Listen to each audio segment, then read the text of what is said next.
بيبتدي عندنا مسلسل هنا بننخ، ونعرف إن حست إن حد بيخبط على الباب، فبتشرب بسرعة كحول، وبتدخل حماتها وتقول لها بقولك إيه، إحنا عايزين نعملك تحاليل كده. فهي بتقول لها ليه؟ قالت لها علشان نطمن عليكي، وإن نعرف لو عندك أمراض كده ولا كده نلحقها. فهي بتقول لهم أنا بس أنا شاربة كحول، مش هقدر خالص أكون كويسة دلوقتي. فكانوا بيقولوا لها لأ، وإن انتي أكيد بتكدبي، هو انتي ليه مش عايزة تعملي كده؟ ونعرف فعلا إن هما كانوا عايزين يعملوا التحليل علشان يتأكدوا إذا دي فعلا مرات ابنهم ولا لأ، وبينزلوها علشان تعمل دوا للطفل الصغير، شوية أعشاب يعني. وفعلا كانوا هناك وحطوا لها حاجة كده علشان تتجرح منها ويعرفوا ياخدوا نقطة ولا نقطتين دم منها. وفعلا ده اللي هي بتعمله. وبعد ما عملت كده وعملت الدوا، استوعبت ان هي قد ايه المرة دي كانت غبية، وان هي ما لقطتش من الاول ان هما بيعملوا كده علشان يكشفوها. وفجأة بتلاقي الدكتور نازل، وكان عمال يقول لهم ما تقلقوش، يوم بالظبط وانا هجيب لكم كل حاجة. فقالوا له بسرعة قبل حفلة بكرة. فقال لهم ما تقلقوش، كل حاجة هتبقى عندكم، خليكم واثقين فيا. فقالوا له هنشوف. وطبعا بطلتنا بدأت تراقبهم وهي مخضوضة ومرعوبة، لأن طبعا هي عارفة إن هي مش نانغ، وإن هي يعني موجودة هنا في شخصيتها لحد ما تشوف هي مين، وبتعرف تسرق منه العينة. وبسرعة كان لسه هيشوفها، لكن بتلاقي إن في حد جوه العربية، وكان عمال يقول لها ادخلي. لما هي ما دخلتش هو شدها، وكان عمال يقول لها حضني كده على طول. فهي بتقول له عايز مني ايه وليه بتنقذني؟ فانا كان بيقول لها عادي، علشان يعني حاجه في دماغه، وبعد كده انت هتعرفي كل حاجه بنفسك ولوحدك. فهي بتقول له عايز نعرف ايه اللي انت مخبيه عني؟ وكان بيقول لها انا ده انا مش مخبي اي حاجه خالص. فهي بتقول له هنشوف كل ده. وفي الوقت ده كان عمال يقول لها على فكره هم ناويين ان هم يأذوكي، مهما هربتي منهم انت بالنسبه لهم دلوقتي ولا حاجه. فهي بتقول له ان انا عارفه. فانا بتقول له انا عايزه اعرف اثق فيك ولا لا. قال لها اثق فيا، انا الوحيد اللي مستحيل ان انا اضرك. وبتقرر ان هي تنزل، لكن بتتفاجئ ان الدكتور شك في العربيه اللي وراه، واول ما بيبص فيها بيقابل شانخ. وطبعا بعدها بيلاقي ان فيه معاه واحده، وطبعا بيقرب منها علشان حس فجاه ان دي نانخ، لكن بيشدها وبيبوسها علشان يداريها. وانا طبعا كانت عايزه تنزل بسرعه، وكانت عماله تقول له ابعد عني وحط بينا مسافه ومساحه. وكان بيقول لها حاضر، انا هعمل كده فعلا.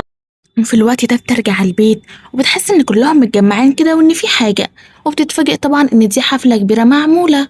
وهي طبعا كانت واقفة بعيد، لكن شنغ بيروح علشان يقف معاها لان حاسة ان هي واقفة وحيدة. ولما بيروح علشان يقف معاه يلاقيها ان هي عمالة تفكر في نفسها، يا ترى هي مين وايه اللي جابها هنا وازاي صحيت هنا، وان دي مش شخصيتها. كان عمال يقول لها انتي تعرفي النهارده عاملين الحفلة دي ليه؟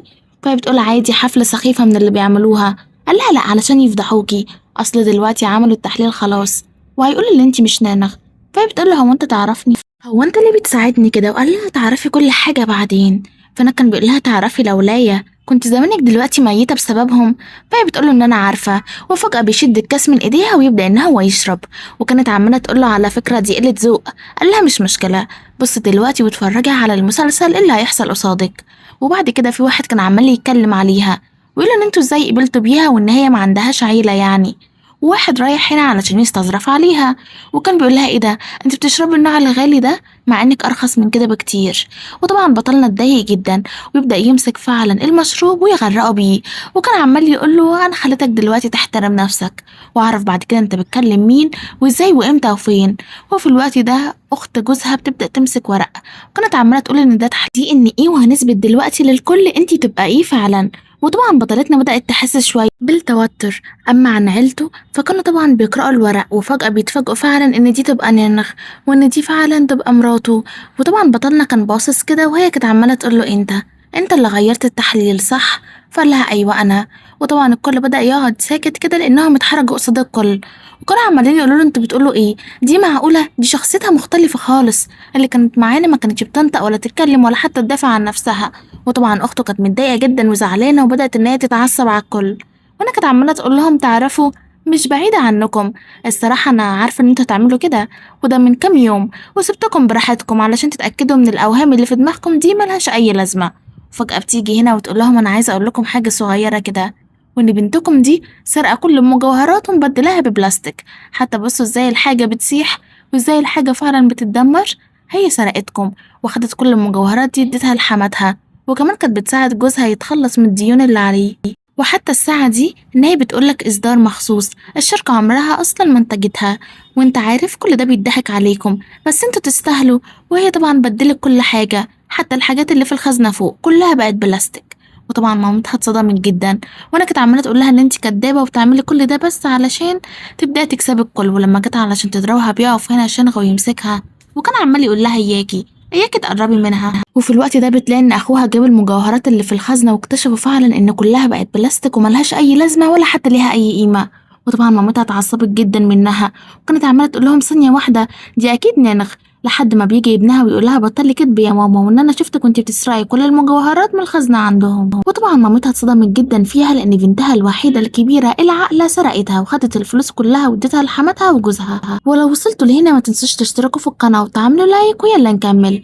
وبعديها على طول كان الاتنين واقفين يتفرجوا، وكلهم حرفيا عمالين يضربوا في بعض. وكان عمال يقول لها طلعتي ذكيه جدا، عرفتي منين؟ فهي بتقول المراقبه فعلا كويسه جدا للعيله دي. وكانت شايفاهم وهما بيطردوا بنتهم، وكانوا عمالين يقولوا لها مش عايزين نشوف واحدة حرامية زي كنا تاني، فاهمة ولا لأ؟ وطبعا بطلتنا كانت مبسوطة لأنها شافتها إن هي بتتهان، لأنها كانت دايما بتهنها، وكانت شايفاها وهي بتطرد من بيتها. وكانت مامتها زعلانة جدا إن هي بتعمل كده في بنتها الكبيرة، وبتطلع فوق وكمان تتفاجئ إن جوزها موجود، وكان عمال يقول لها بس انتي النهاردة كنتي قطة شرسة جدا، وأنا الصراحة بحب قوي كده. ويبدأ إن هو يحط لها هدوم علشان تلبسها، وكان بيقول لها عايز حق من حقوقي. فبتبدأ إن هي تقول له إيدك الحلوة دي تبعدها عني بدل ما أكسرها لك، وكان بيقول لها إن أنا عارف إن أنت مش هتعملي كده. فهي بتقول له تحب تشوف، ويبدأ إن هو يخاف ويتقلق منها. وكان عمال يقول لها ليه، هو أنا مش زي شنغ ولا إيه؟ فهي بتقول له انتوا الاتنين أصلا مالكمش علاقة ببعض. وكان عمال يقول لها هتشوفي بكرة هتعوزي ترجعي لي، ولما حاول يرخم عليها بترميها على السرير. تبدأ إن هي تخنقه وتقول له الهدوم اللي أنت مطلعها لي دي البسها أنت. هو انت يوم ما تعمل نفسك راجل عليا، وبتروح هنا لشنغ وتبدأ ان هي تقرب منه، وتحاول كمان ان هي تلمسه. وكان عمال يقول لها انت جايه ليه، وكانت طبعا بتعمل كده علشان خاطر تغيظ جوزها، وتعرف ان عادي زيه زي اي راجل في الدنيا، وان هو مش مميز ولا حاجه. وكانت عماله تقول له انا عايزه اسالك سؤال، هو انت خايف؟ فكان بيقول لها مش خايف. قالت له يبقى بتحبني. وبتقوم، وكان عمال فعلا يفكر في كلامها، ولما جوزها جه علشان يضربه بيمسكه، وكان عمال يقول له هتعمل نفسك راجل عليا ولا ايه؟ ما تفوق كده، انت حرفيا ملكش لازمه. وبتطلع فوق وتساله ليه بدلت التحليلي، وانت اصلا ليه بتساعدني؟ فكان بيقول لها عادي، ده بساعدك عادي. فهي كانت بتقول له لا، محدش بيعمل حاجه لحد من غير ما يكون مستفاد منها، انت عايز ايه مني؟ قال لها وانا هستفاد ايه منك اصلا؟ هو في حاجه اقدر استفادها؟ فهي بتقول له اه. فكان بيقول لها لا مفيش. بتحاول تمسك السكينه علشان تخوفه وتهدده، فكان بيقول لها بعدي يا حبيبتي كده، هو ده الشكر اللي انا مستنيه فعلا؟ وانا بتقول لما انا عايز تتشكر ازاي؟ قال لها الاول كده، ويبدا ان هو يقرب منها واحده واحده.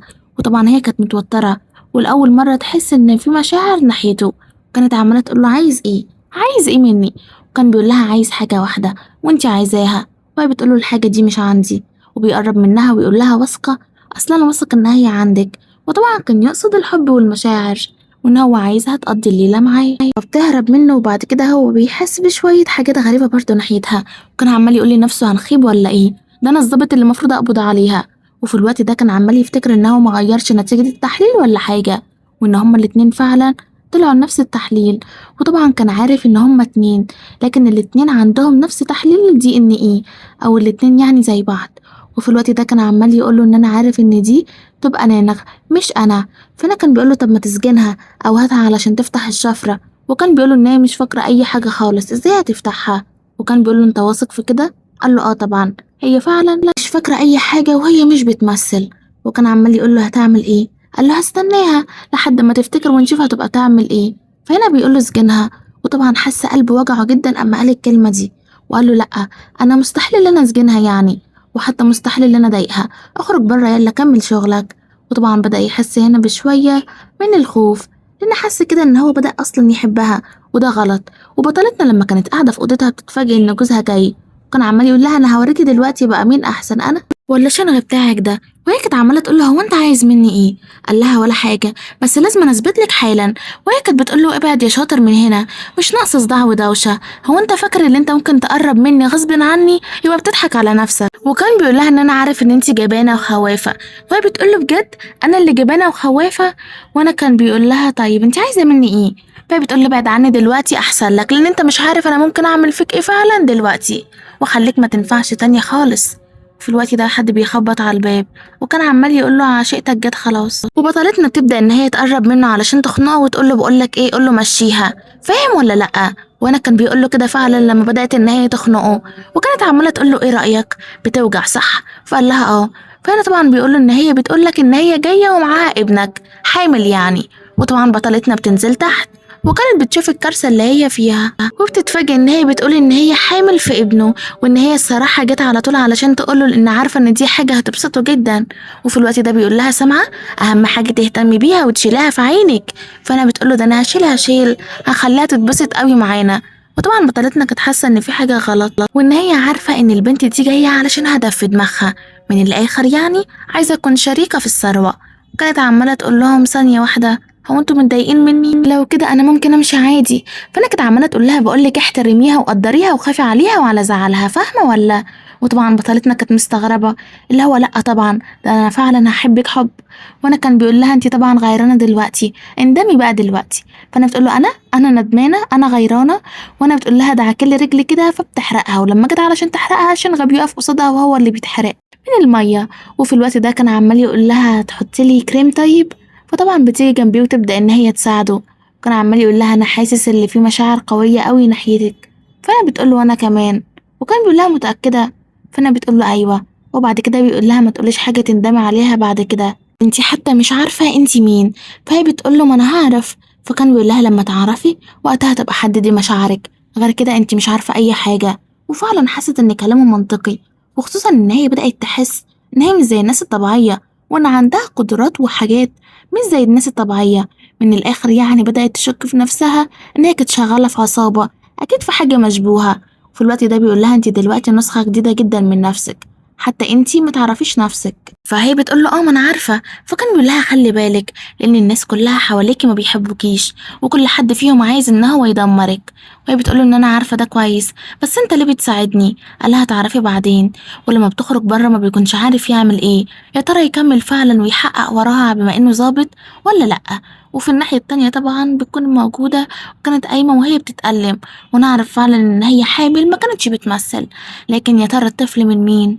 وفي الوقت ده بتلاقي إن بطلتنا قصادها، وكانت عمالة تقول لها ده أنا جايبالك أكل مخصوص، أصل أنا عارفة إن الست الحامل دي بتاكل كتير جدا، وأنا جاية علشان أقف جنبك ومعاكي. وتاني يوم على طول بتقول لها هكشفك صدقيني، بقولك إيه، لازم الست الحامل تكون رياضية. وكانت كل شوية بطلتنا ترخم عليها وتصحيها من النوم وتخليها تعمل رياضة، وقبل ما تخرج تعمل كده برضو، وحرفيا كانت مطلعة عينيها. وفي الوقت ده بتلاقيها ان هي راحت لجوزها تشتكيله، وكانت عماله تقول له على فكره مراتك دي مضايقاني وبتعمل حركات غريبه كده، والصراحه انا تعبانه وواحده حامل ومش قدها خالص. فكان بيقول لها استحمليها لحد ما نعرف حقيقتها ونعرف هي مين. فانا بتقوله ليه، هو انتوا شاكين فيها؟ قال لها لا. يبدا ان هو يقول لها ان انتي شكلك حلو قوي، بقول لك ايه، اللبس ده انا حاسه ان انا شفته قبل كده. فهي بتقول له بكل بجاحه ده لبس مراتك. فقال لها انتي بتهزري صح، دي لو شافتنا انا وانتي متعرفيش هتعمل ايه فينا. فانا بتقول له ولا حاجه، هو انت خايف منها ولا ايه؟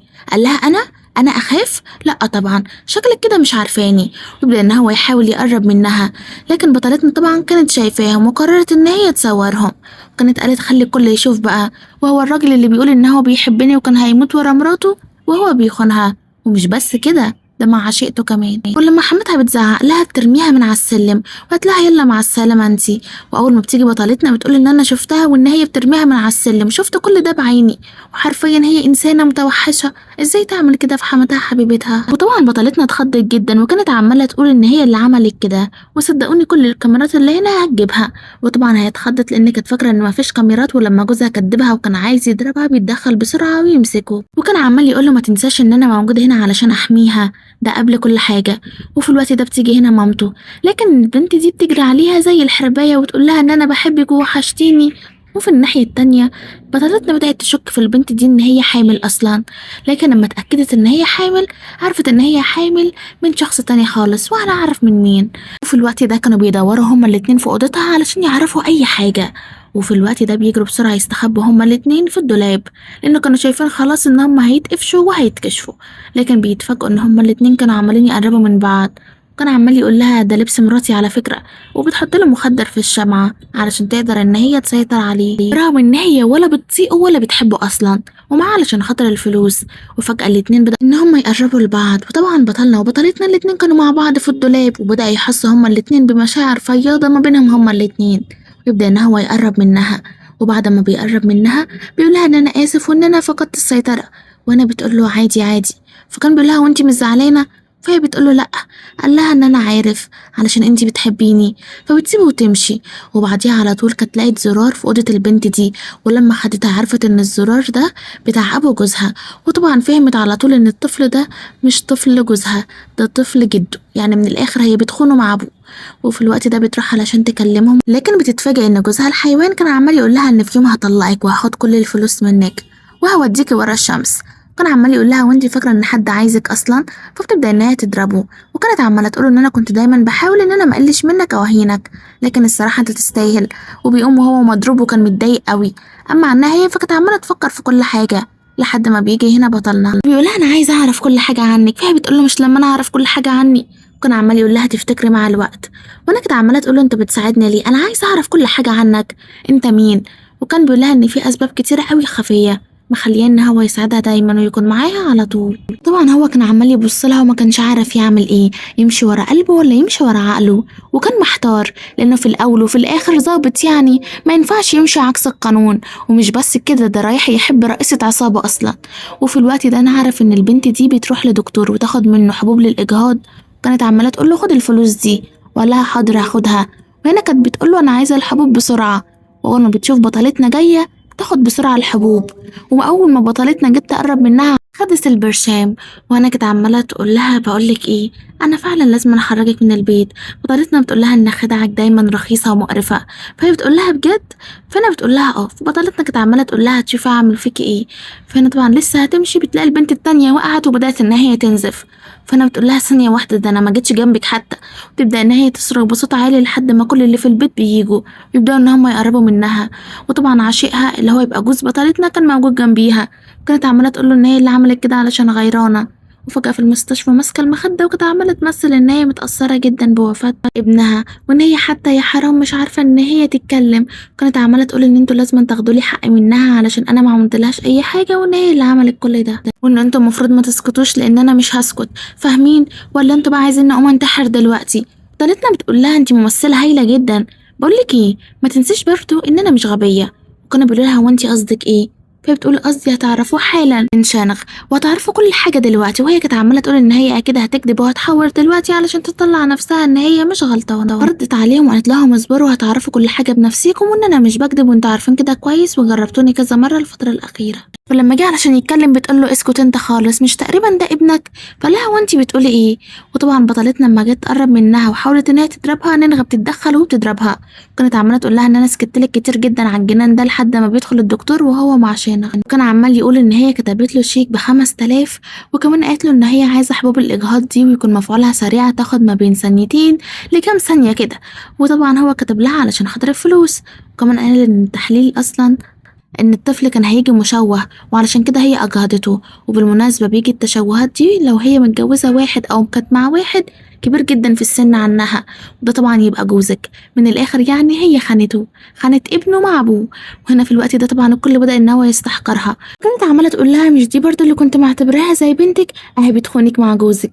وطبعا هو كان مصدوم لانه كان بيحبها جدا. وكانت عمالة تقول له هي ايه رأيك فيها دلوقتي؟ وفجأة بتلاقي ان حماتها نطت على السرير وبدأت تنزل فيها حرفيا ضرب. كانت عمالة تقول لها ده انا كنت معتبراكي زي بنتي وبعاملك كويس قوي، ايه القرف اللي انتي عملتيه ده؟ بتخونيني مع جوزي وكمان كنت عايزة تخلفي منه. وطبعا الكل بدأ ان هم يشيلوها عنها لانه حرفيا هم ما كانوش متوقعين ان هي مقرفة للدرجة دي. وطبعا بطلتنا في نفس الوقت كانت مبسوطة وهما الاتنين بيخرجوا سوا برا مع ان العشيقة، فبيطردوها اصلا من البيت. ولما كلهم بيروحوا البيت بيبدأ يقول لها انا حاسس بحاجة كده.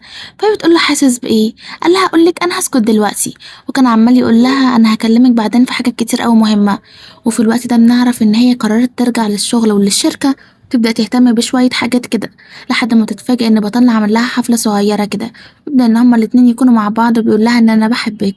طبعا هي بتكون مصدومة وهو كمان بيكون مصدوم من سكوتها، وما كانش عارف يعمل ايه. كانت عمالة تقول ان انا مش عارفة حتى انا مين، فقال لها هنتصرف في كل حاجة. وفي الناحية التانية نعرف ان حماها كان باعت حد علشان يقتلها، علشان طبعا كل الفلوس بتاعتها تروح لهم. وكان عمال يقول له ما تقلقش وان انا هقدر اخلص عليها. قال له طب ما انت قلت كده المرة اللي فاتت. قال له المرة دي لما تديلي فلوس كتيرة جدا انا هخلص عليها. وقال له طبعا هديك كل الفلوس اللي انت عايزها. وفعلا بيديها له. وتفتكروا فعلا هتتقتل ولا لأ؟ وبنتها عندنا الجزء التاني لحد كده. ما تنسوش تعملوا لايك وتشتركوا في القناة عشان يوصلكم الجزء التالت ان شاء الله. سلام.